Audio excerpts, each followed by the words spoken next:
right. Yes, okay. This is Discussions of Truth. I'm your host, Ian Hamilton Trottier. This is our first mobile broadcast from an undisclosed location. Am I in the United States? Am I in Florida? Where is this remote broadcast coming through to you? Yes, we've missed a couple weeks working on some technical issues with the equipment to get this streaming live to you. But let me repeat. This is Discussions of Truth, your weekly Wednesday at 5 p.m. Eastern Standard talk show, online radio show, and podcast. Check me out, host Ian Trottier at INTROTTIER.com. StopMassMedia.com. Or impeach. Yes, impeach. Massmedia.com. There you will find a magnificent graph of just how manipulated your media has become. And dramatically so over the course of the past 3 to 4 decades. What do I mean by that? I mean that the way that you receive your information via major media outlets, ABC, Fox News, NBC, CBS, CNN, less and less hands are controlling the information that you received through those outlets per se. Yes, the power is being consolidated to those of a few. Is that infringing on your constitutional rights? I mean, what do you think? Do you ever wonder and ask yourself, do I have any constitutional rights? Because Paul Craig Roberts, former head economist, a leading economist under the Reagan administration, joined this program over a year ago, and he said these very words, quote, Ian, you and your listeners may not realize it, but you no longer have any constitutional rights. So what does that mean? Worth a look into. Okay, so the past couple weeks, I've had to reschedule projected scheduled guests onto the program. Kevin Ships, a former CIA whistleblower, yes, he has agreed to come onto the program. Last week, Tom Hastings was scheduled. We've had to reschedule him. He is a program leader and head at the Oregon Peace Institute. And regarding the going-ons in Puerto Rico, the happenings, the controversial happenings, especially regarding their energy, how they receive their power to turn on their lights at night. That's one of the items of controversy in Puerto Rico. Oh, gracias. Thank you to the hurricane that smashed that island to oblivion. And so then you have to ask yourself, weather as a force multiplier by the U.S. Air Force? Can weather be manipulated? Oh, yes, absolutely. In fact, it is a weapon. It is a weapon, according to the United States Air Force. So what's going on in Puerto Rico? Dr. Jacqueline Font Guzman, professor of law and conflict studies and director in the Negotiation and Conflict Resolution Program in the Department of Interdisciplinary Studies at Creighton University, that would be in Nebraska, is a certified mediator and arbitrator by the Puerto Rico Supreme Court. She was a Fulbright scholar at Carlos III University School of Law in Spain. She's going to be rescheduled. Okay. So now that we at Winwood Radio have a mobile setup going, that means we can operate and broadcast, and we will be broadcasting this program weekly out of studio if needed. And this is the, as I mentioned, this is the inaugural out of studio broadcast and show. And what a program it is for you. Joining here momentarily will be New York Times best-selling author. That's 3 times over. He's written over 25 books. 3 of them are on the New York Times best-selling list. Thom Hartmann. Talkers Magazine ranks Thom as the #1 progressive talk show host in America with a cumulative audience of 6.5 million listeners. For 9 years, he also hosted an evening TV program that was first carried out by Free Speech TV and later picked up by RT TV out of Washington, D.C., separated from RT in 2017. So, you've tuned in to Discussion of Truth on Winwood Radio. I am your weekly host, Ian Trottier. I'll be right back. You can follow me on Instagram, by the way. Follow me on Instagram. Follow me on Twitter. That's IANTROTTIER. And I shall return momentarily with Thom Hartmann.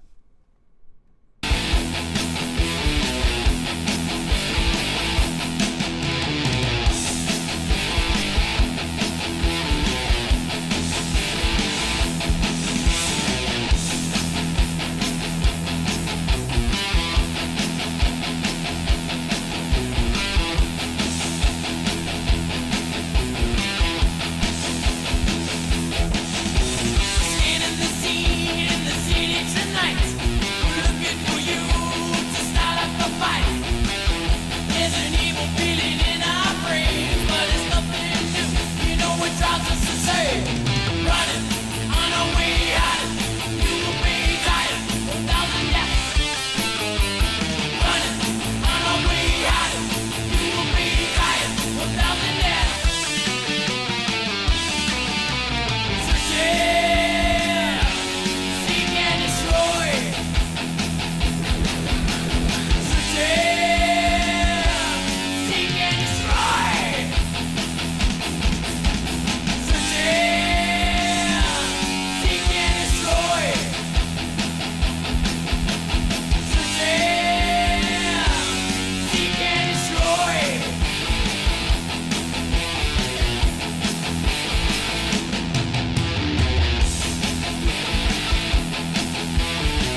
Okay, and this is Winwood Radio. Discuss Your Truth, coming at you remotely from an undisclosed location. We have with us today Thom Hartmann. Thom, can you hear me? I hear you, Ian. How come we're sitting underneath this bridge in Brooklyn? Are you in? I'm sorry. We're not supposed to tell people where we are. Okay. Thom, What's up? Go ahead. No, I'm done. What's on your mind? Okay, so Thom, you've written over 25 books, and 3 of them have become New York Times bestsellers. Let's start with there. Tell the audience a little bit about that. Speaking of the Brooklyn Bridge, by the way. About writing books? Yeah, sure. Well, about 3 of them hitting the New York Times bestsellers list, unless I have my information correct. Yeah, I think actually only one did, but others have been on a whole bunch of other bestseller lists. But I've written a lot of books. I'm a hyperactive kid who grew up, and I'm pretty good with language. So, they vary from books on psychology and psychiatry to ecology, to politics, to religion, to trying to think what else. And a couple of novels. So the hidden history of the Supreme Court and the betrayal of America. Thom, in your career, which has spanned a few decades now, and again, correct me if I'm wrong, but when was it at your point in time, being an American, born and raised, what was it, when was it, and what was it that caught you and said, hey, there's something amiss here in the U.S. There's something off? With regard to the U.S. in general, or with regard to the Supreme Court?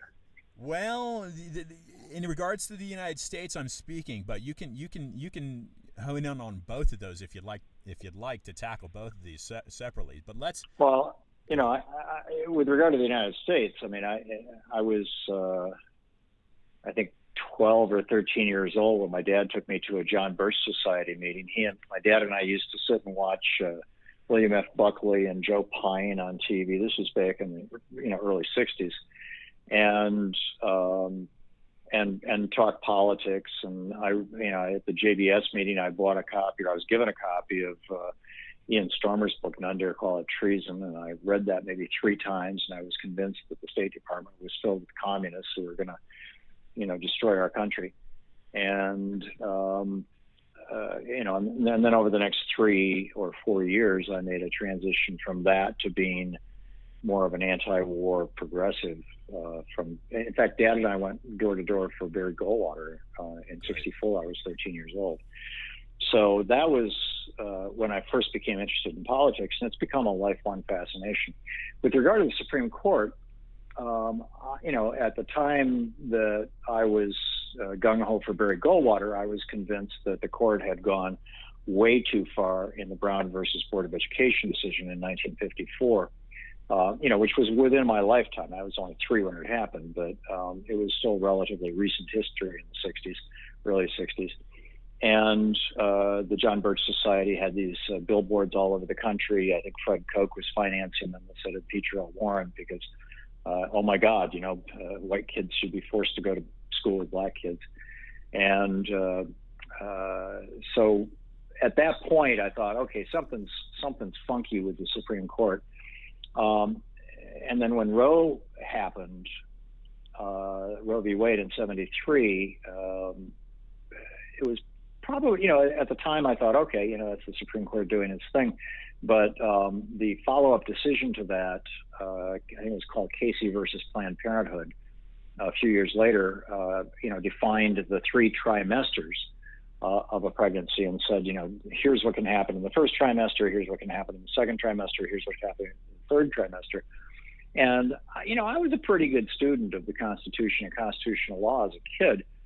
And when that happened, I thought, wait a minute, these guys are making law. That is not in the purview of the Supreme Court.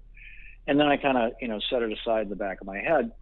And then in around 2000, maybe it was 96 or 97, actually, Louise and I moved to Vermont from Atlanta and bought an old house there in the in the attic above the carriage house was a bunch of boxes of old, kind of badly water-stained books that somebody had left behind, including a complete set of the writings of Thomas Jefferson. Wow. First time they'd ever been published. It was in 1909. It was a 20-volume set. And I had sold a business, an ad agency down in Atlanta. We were retired. And so I spent the next year reading those books. And when I got into the point where Jefferson, after the Marbury versus Madison decision in 1803, when Jefferson was in the third year of his the second year of his presidency, and John Marshall, the Chief Justice of the Supreme Court, who was Jefferson's hated third cousin. I mean, they were, of all the people on earth, Jefferson hated. John Marshall was probably at the top of the list, which is why the night before John Adams had to leave the White House, he appointed John Marshall as Chief Justice of the Supreme Court. It was his screw you to Thomas Jefferson. So anyhow, in 1803, in the Marbury versus Madison decision, which I don't know what kind of time constraints we have here, I could describe it to you, but it's really not all that important, the details of it. But basically, what Marshall said was, as the Supreme Court, we get to decide what laws are constitutional and what laws are not, and therefore the ones that we decide are not constitutional, even though they were passed by the House, even though they were passed by the Senate, even though they were signed into law by the President, even though all those people are answerable to the people, we, the Supreme Court, get to actually decide what laws are on the books and what laws are not. And and in the Marbury decision, he struck down the Judiciary Act of 1780.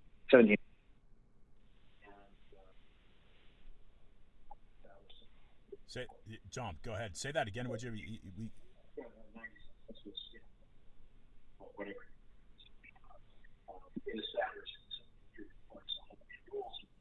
And Jefferson went nuts. He said, this decision stands, and the Constitution itself has become a federalist thing, which is the Latin for a suicide act. He said, under this thinking, the Constitution is a thing of wax molded in the hands of the judiciary. And he just went on just a very hot rant about this is the deputy wrote a letter to John Adams, Abigail, and said, this is the definition of tyranny. In the United States is the word of bad. And reading all that, wow, this is pretty serious stuff. And that fascination has been with me since early 2000. I'm much more closely paying attention to the Supreme Court since then. And that led to one of the greatest books in the history of the Supreme Court, Betrayal. Okay, Tom, we've got some type of a. Can you hear me loud and clear? Ian, are you still there? Yeah, that's better. Okay, great. Somehow my earbuds got disconnected. I'm not sure when that happened. Yeah. Do you want me to do all that again? I don't know where I bailed out. Well, if you can, for listeners, if you can, in a nutshell, you were talking about the Supreme Court defining constitutional rule, and you thread that into Thomas Jefferson's nemesis. If you can kind of sum that up very briefly, that's probably sure. going to tighten the connection. Sure. Yeah. In 1803, in the Marbury versus Madison case, John Marshall, the Chief Justice of the Supreme Court, basically said that, and up to this point, it had not been the case, said that the Supreme Court gets to strike down laws that have been passed by Congress and signed by the President. And Jefferson went nuts. He said, if under this doctrine, the Constitution has become a thing of wax in the hands of the judiciary. This is the very definition of tyranny. He was totally bonkers about it. And so, I've been watching the Supreme Court ever since, having read that in the collected works of Thomas Jefferson. So that's amazing. And you found this in the attic of this home in Vermont that you had purchased. Tom, have you been able to, and this is something that I like to impress upon my listeners, is that many of the same things that we're battling today in the country in regards to politics and government are some of the very initial things set forth in the foundation. For instance, the Thomas Jefferson versus Alexander Hamilton feud over banking, and so if we well, it wasn't just banking. It was whether America would become a country dominated by business or dominated by what Jefferson referred to as yeomen and plowmen, farmers and workers. So, forgive the interruption. No. That's excellent because I'd like you to actually speak to that a little bit more, if you would, you with your knowledge base, to kind of expand upon that essential feud, because all we've done basically is compounded. And if one steps back and looks at, of course, we've had four presidents assassinated, but the two that kind of stick out would be Abe Lincoln and JFK, and one way to interpret those assassinations is that during both of those presidencies, and not regarding Abe Lincoln, but certainly JFK, the Federal Reserve and alleviating American economy off of that kind of, now we kind of get into what is the deep state and how does the deep state play into this kind of masked Federal Reserve. But again, compounding back to, these are some of the same issues that Jefferson was opposed to in regards to Hamilton and kind of this international financing. Is this striking a chord with you? And if it's so, can you compound on that and go off of that a little bit? Well, Jefferson and Hamilton were in agreement that there would be a state. They were building a nation. I think when people are referring to the deep state, typically they're referring to one of two things. Either they're referring to the permanent bureaucracy that's there, regardless of who's president, who's in power, which party controls Congress, all that kind of thing, or they're referring to a conspiracy theory that suggests that those people in the permanent bureaucracy actually have a particular political or social agenda, and that they're working to promote that agenda. That none of those things were, to the best of my knowledge, even part of the discussion at the founding of the country.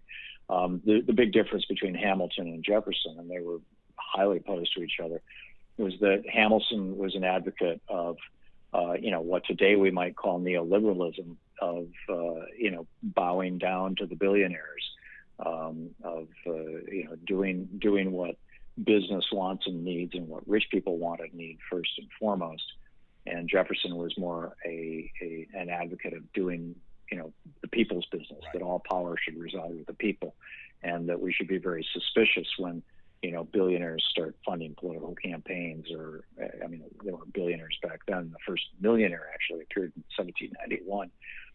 These guys were not even rich. They were just, some of them were a little more wealthy than others. But there was still this class war going on. Hamilton wanted a bank. He actually prevailed in that. Andrew Jackson killed the second incarnation of it, and thus produced the largest and deepest and longest depression in the history of the United States. Jefferson didn't want the bank because he was concerned that Hamilton's vision of an industrialized America would be a bad thing. He wanted a country that had an agricultural base rather than an industrial base. He changed his tune on that quite substantially around 1800 1801 when he himself became president, and aligned himself more with Hamilton. So it's easy to cherry pick Jefferson quotes because he had such a long and productive life, and during that time he actually took a number of different positions. His positions, in 1772, he published a summary view of the rights of British Americans, which was an article, a pamphlet about how to be a good British citizen in the United States. The next year, the Boston Tea Party happened, and the year after that, he started agitating for independence. And 2 years after that, he wrote the Declaration of Independence. And then, in the Declaration, it was a fairly radical document. And then after the American Revolution, he changed some of his opinions about governance. And particularly after the failure of the Articles of Confederation, he became much more, he was never a Federalist, but he moved in that direction much farther because he had seen how this kind of libertarian structure of 13 states with basically a trade agreement that held them together, the Articles of Confederation, just didn't work. And so, he was in favor of a federal government, which contradicts a lot of his earlier quotes. And then, when he became president, he changed his opinions again. And then after he left the White House, if you read his writings, his correspondences with John Madison from, 1823 to 1826 when he died, there was another change in his attitudes and opinions. But his thoughts on the Supreme Court really never changed. He thought that the Supreme Court in 1803 had risen up and seized the power to strike down laws passed by Congress and signed by the president, that a power that was not given it in the Constitution.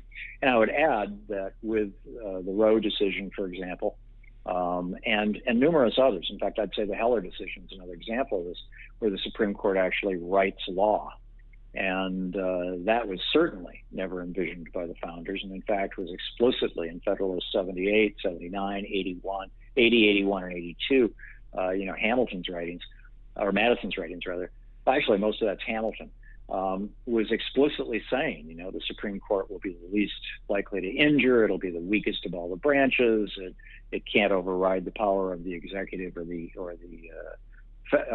legislative. So anyhow. So Thom, fast forward 2019, 2020, term of the Supreme Court begins October 7th. Your book, The Hidden History of the Supreme Court and the Betrayal of America, is a timely analysis of how the Supreme Court has spilled beyond its constitutional powers. Who, in your opinion and your view, who does the Supreme Court, if anyone, who does it most benefit? Well, it's always, literally since arguably 1803, certainly since 1815 with the Dartmouth decision, the Supreme Court has, with very few exceptions, there have been a few periods in history when the court sided with average working people, but I'd say probably 90% of its entire history has been to side with the powerful and the wealthy. The aristocrats, if you will. And so what does the average American, the average listener, those listening to this show, what can the people do? About the Supreme Court? Yeah. Well, I think number one, get some sense of how different it should be. Inform themselves about how the Supreme Court has abused power for, most of its history, in my opinion. Number two, elect politicians, and this is principally the Senate and the White House, who will look for Supreme Court justices who are actually, reading and interpreting the law rather than, for example, Robert Bork came up with this scam, basically, a way that the Supreme Court could justify pretty much anything. And he called it, and in fact, specifically, explicitly, that's what he was looking for, was, ways to justify the decisions by the Supreme Court without having to come up with a justification. And his theory was very much like the TV preachers, who say that they, like the guy who said, God wants you to send me money to buy a $54 million jet. Beware of anybody who says they can read the mind of God. Well, similarly, Robert Bork's idea was that if he was put on the court, and ultimately he wasn't, but Reagan had nominated him, if he was put on the court, he would be able to read the minds of the founders, that he uniquely understood the original intention of the founders when they wrote the Constitution, because he was just so smart and maybe he had some kind of psychic ability. And this now, this is picked up by Scalia and Thomas and put on steroids, and there have been numerous decisions now where, Heller in particular, where they've claimed that, this originalism or this original intent theory gave them insights without having to back anything up, or just with a with purely cosmetic stuff, like in Heller, where they just quote some old papers that had nothing to do with anybody who was in the legislature or anybody who was in Congress or anything. And, realize what a scam it is. So you're taking some nice shots at the Supreme Court. Have you had any commentary from any of the justices regarding your stance or your views? They don't. They never comment on things like that. That's not going to happen. Yeah. Thom, tell us a little bit more about you've got a daily program, and tell us a little bit more about some of the concerns you have for the country and the various directions that it's going. Well, yeah, I do a radio show 3 hours a day, 5 days a week. It's also simulcast as TV on Free Speech TV and then everywhere on the internet, Facebook and YouTube and all that kind of stuff. And we're on radio stations all over the country and on Sirius XM. And I think frankly the biggest challenge that we face is one that was caused by the Supreme Court in 1976.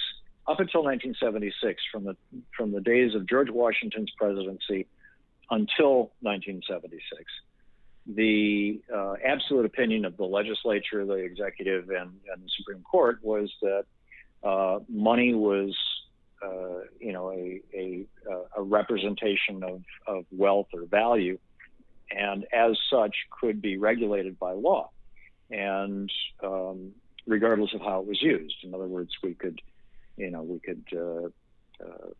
put constraints on commercial transactions. We could, have laws against fraud.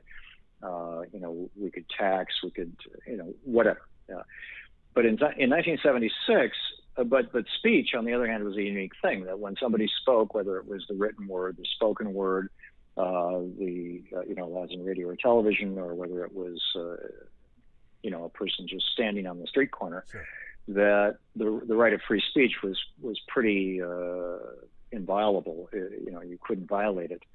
And in 76, in a decision called Buckley versus Vallejo, the Supreme Court ruled that First Amendment right of free speech extended to money, that money was speech. That if somebody had $1 million, they had 1 million times more speech than somebody who had $1.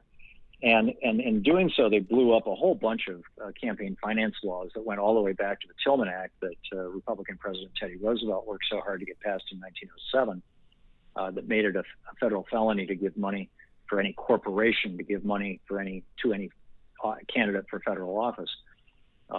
It had been in the books all that time. It blew up all the campaign finance reforms that largely were promoted by Republicans in the wake of the Nixon scandals during the Jerry Ford administration, and that Jerry Ford had enthusiastically signed.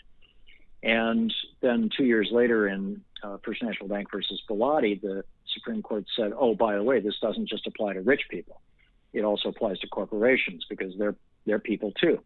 And so they have access to the First Amendment. So not only they have free speech rights, but they can use money on an unlimited basis to fulfill their speech. And then they doubled down on this in October 2010 with Citizens United, and then in 2013 there was still one little piece left intact, which was that an individual billionaire or corporation could not own more than a majority of all the members of Congress, which I think is like something like 213 or whatever. And they said in the McCutcheon decision, they said there's no limit to the number of politicians you can own. And so you're seeing that now in the world of politics, where, for example, you literally can't find a Republican politician who will acknowledge climate science or who will defy the NRA, because the fossil fuel billionaires, the Koch brothers and their buddies, basically own all those politicians, and the ones that they don't own, the NRA owns, or they co-own them. This was all made possible by the Supreme Court, and it's something that, regardless of your position on global warming or guns, it's something that I think all of us across the political spectrum can agree is insane. Yeah. And so you're explain this a little more clearly. Free speech, in regards to the Supreme Court, speech can be bought. Is that correct? Well, the way that they framed the argument is fascinating. If you go back and read the Buckley decision, they said that the right of free speech includes the right to hear speech. And so if the law muffles the voice of the most well-informed actors in the political arena, then our right to hear their opinion is diminished. And because businesses and wealthy people understand money and business better than the average person wants to hear their voice, and these campaign finance laws were suppressing their voice. And, the bottom line is that what this has produced since '76, by and large, has been, a corporate and mostly right-wing billionaire takeover. But, times change. And I don't think that, as horrified as I am by, the Koch brothers and big corporations like Monsanto taking over the public dialogue, I'm guessing that, my good friends on the right would be equally horrified if the day were to come when you had a Democratic control of Congress and the White House, and the then equivalent of the Koch brother on the left, George Soros or somebody, decided that they were going to basically control the political dialogue. It's just crazy that our political this is complete. This even defies what Hamilton was in favor of. Mm-hmm. That our political dialogue and the parameters of our political dialogue, what's referred to as the Overton window, the stuff that's considered not crazy, that political dialogue that's acceptable to the mainstream should be defined by billionaires and corporations. Yeah, that's absurd. But that's what the Supreme Court gave us. And this is '76. So you're saying this was you didn't say Carter. Who's this under? What administration? 1976 was Jerry Ford. Ford, right? As I recall. So, but it was the Supreme Court that did it. Jerry Ford had no say in the matter. He was actually in favor of most of the campaign finance reforms. He enthusiastically signed them into law and campaigned for them. But what had happened was in 1971, Lewis Powell, who was a tobacco lawyer from Virginia, wrote this memo to his next door neighbor and best friend, Eugene Sindor, who was the chairman of the president of the Chamber of Commerce, the U.S. Chamber of Commerce, saying that business had been apolitical since forever, basically, certainly since the 1920s, and that business was under attack. And in this memo, he cited Ralph Nader and pushing for seatbelt laws and gas tanks that don't blow up, and Rachel Carlson, who was pointing out that DDT in the environment was killing the birds. The bald eagle was almost extinct at that point because in the presence of DDT, birds' eggshells are so thin that the chicks die before they hatch. And so she wrote a book called Silent Spring, what happens when there's no more birds. And Lewis Powell cited these two books and said, American industry is under attack from these people, and we need to band together. We need to take over academia. We need to be going into the schools and changing the curriculum. We need to take over the courts. We need to take over public opinion. We need to build think tanks and other vehicles of public opinion. We need to seize control of the media. We need to start our own television networks, and we need to build radio networks all across the country. He had this multifaceted plan, and one piece of what he proposed in that memo in 1971, all of which, by the way, was adopted by not just the Chamber of Commerce, but a whole, Richard Mellon Scaife and Joe Coors and the Koch brothers and a bunch of other conservative billionaires. But he also, suggested that the Supreme Court should be changing the law to say that people of great wealth and corporations actually have the right to engage in political speech, not just the privilege. And then the next year, Richard Nixon put him on the Supreme Court, and he was not the author of the '76 Buckley decision, but he was one of the ones that was arguing very strongly for it. And then 2 years later, in the First National Bank versus Bilotti decision, where they extended that logic from rich people to corporations, Lewis Powell was actually the author of that decision. So that was kind of the original sin in our lifetimes. Yeah. You speak of Barry Goldwater and John Birch Society. Thom, are you familiar with the work of Anthony Sutton, the Stanford Hoover Fellow? I'm not. How about Charlotte Iserbyt, former education head under Reagan? Negative. Not well enough to have any kind of a conversation about. Yeah, it's fine. I could go ahead. No, I knew Reagan's. Bill Bennett was Reagan's education secretary for a while. I debated him at the Heritage Foundation. It's been a lot of years, but. Oh, you did? Okay. I thought but I didn't know Sutton. Charlotte may have preceded Bill because she was let go. Sum up for us. We've got a few minutes left here, Thom. Sum up for listeners your view of the state of media. Let's get back to free speech and just to get your thoughts and your comments on the state of media.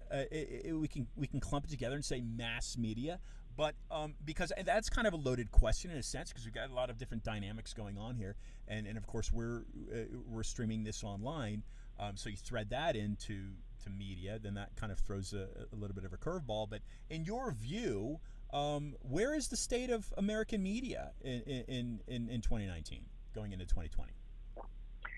Well, on the radio dial, I think we've got a real problem. NPR basically has a monopoly, and that national monopoly in the center and on the left pretty much crowds out, voices on the progressive left.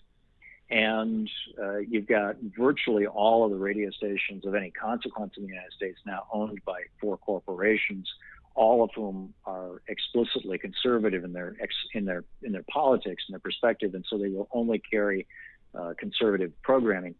And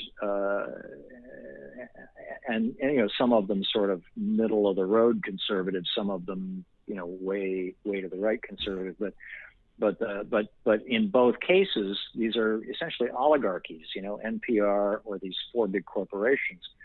And I started in radio in the late 60s in Lansing, Michigan, and there were 5 stations in Lansing, Michigan, and every single one of them was owned by a local family or group of people. And now none of them are locally owned.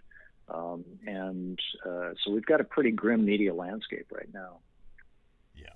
And what can you say? What can you say about? We've had former Ray McGovern, for instance, is a former. He used to write daily memos to Bush Senior. He was pretty high level. Yeah, I know Ray. You know Ray? He's old friend. And Ray, yeah. Ray joined the program here, Discussions of Truth, Wynwood Radio. He joined us. It's been over a year ago, and he says, Ian, you're basically, programs like yours are basically the last frontier. You're the last kind of battlefront for getting those who know what they're talking about, those who know the truth, getting those voices heard. Regardless of political affiliation. Cynthia McKinney is another one that's been on the program and advocated for this kind of independent online streaming, independent voice. Is that how you see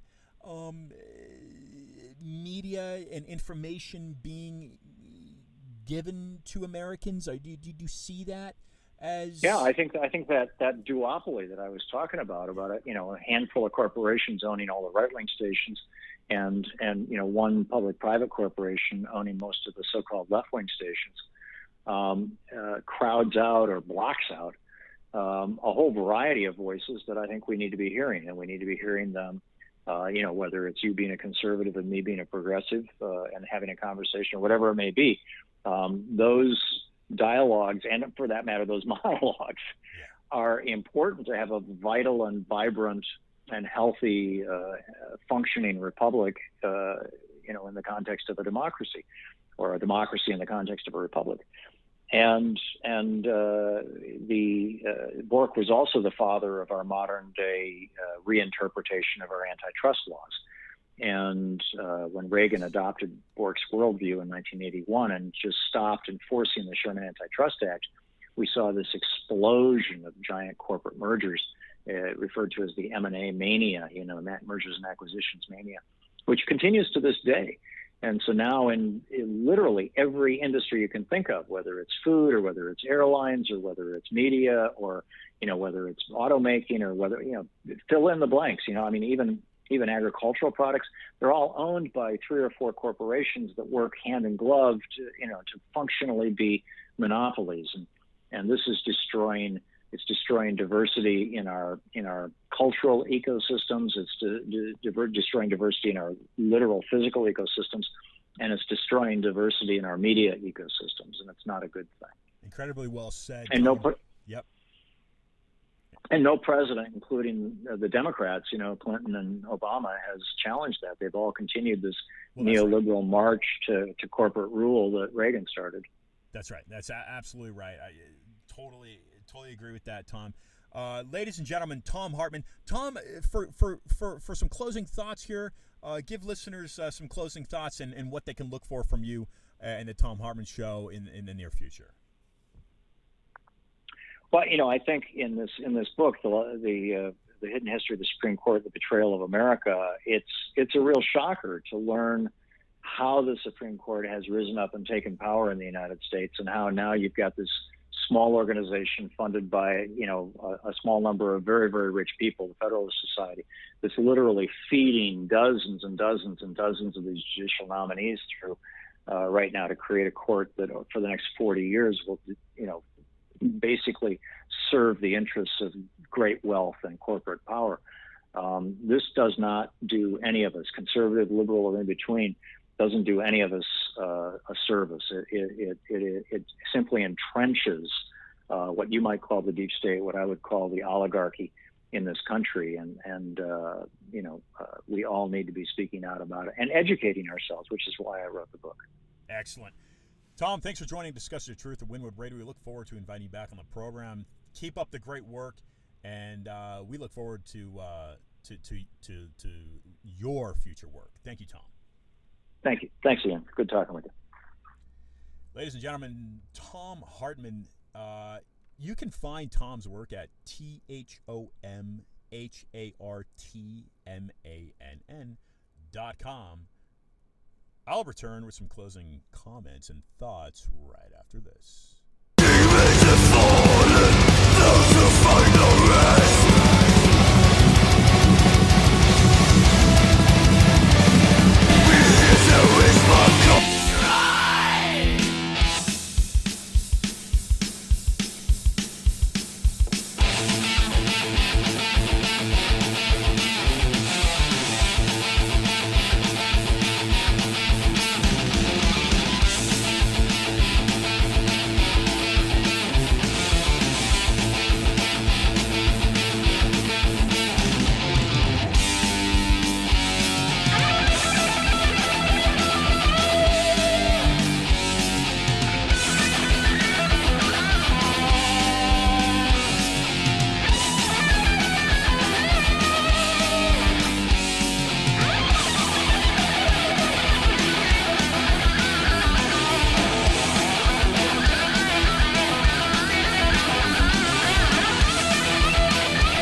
Originated out of Southern California, but did a lot of their recording in Northern California.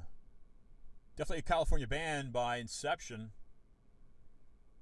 I've said this before on the program. I used to skateboard down Lombard Street on my butt listening to Metallica in my Sony Walkman. That was a few years ago. Times have changed, but not that much. Next week, coming at you again from an undisclosed area. And by the way, the Lindstroth report, yeah, we're waiting for that this month, aren't we? Now that we have worked through some technical snafus, if you will, to get this show mobile, I'll be bringing JP on to deliver some interesting things from his perspective. Keep in mind, he's got a PhD from Oxford. Discuss Your Truth is brought to you in part by an incredible manufacturer of, yes, soap. Soap's one of those basic things in life that if you don't have a good one, you don't stay as clean as you should. And clean hands are incredibly important for stopping the transfer of little viruses and bacteria that can cause, your nose to sneeze and run. Okay, so Best Natures is a company out of Canada that I've teamed up with, and they support our program, and I want to mention Best Natures. You type in Best Natures Cosmetics into your web browser, you'll find them. Pure organic skincare products made by Mother Nature. All right, and I want to mention another Canadian that has joined the program, and I've been in touch with recently for some counsel. Paul Hellier. Paul Hellier is he's in his 90s, and he just completed a birthday. Happy birthday, Paul! And he's the highest ranking Canadian politician currently living, I believe, outside of Prince Philip. I may have that wrong, but I think I may be on the money on that one. Okay, and speaking of Puerto Rico, and I will be probably announcing a rescheduling date for Dr. Font Guzman. Speaking of Puerto Rico, I've been working for close to 2 years because that's basically right about the time I started this program. And to backtrack and understand how and why this program incepted. I was studying the Zika virus in Miami. And more importantly, I was studying a controversial pesticide that was sprayed, known as Dibrom. Their trade name is Nailed. But that was being sprayed over us there in South Florida, and it was deemed illegal by the European Union. So it was prohibited to be used in the European Union. And Puerto Rico at the time had rejected a shipment of it. So as I began looking into, why is this pesticide so controversial, I was realizing, there's some fingers in a couple different pies here, if you will. And those were the Rockefeller fingers. We just heard Tom talk about big mega corporations that control many aspects of our lives. Well, the Rockefellers are one of those. And we can assume, because the average American has no idea who the members of the Federal Reserve are, but let's take a step back and say, okay, you know what? The Rockefeller Foundation or the Rockefeller family or their corporations, one of the most wealthy in American history, if not the wealthiest. Okay, they donated the land the UN sits on right there at the base of Murray Hill in Manhattan. They donated that land. So how many of their fingers are pulling the strings of the way we live our life? Well, it just so happens that they own a patent. Yes, currently, Rockefeller Foundation owns the patent on the Zika virus. But what? Yeah.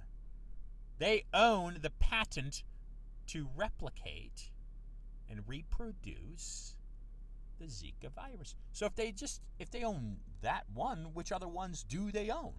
They funded the science team to discover and research the Zika virus, which was found in a macaque monkey in the 1940s, Uganda forest, Africa. Okay, so now let's go to the pesticide. Right. The Chevron Chemical Corporation engineered that pesticide in the 1950s. Well, we're the majority shareholders of the Chevron Chemical Corporations, nonetheless, than the Rockefellers. Okay, the Rockefeller Foundation.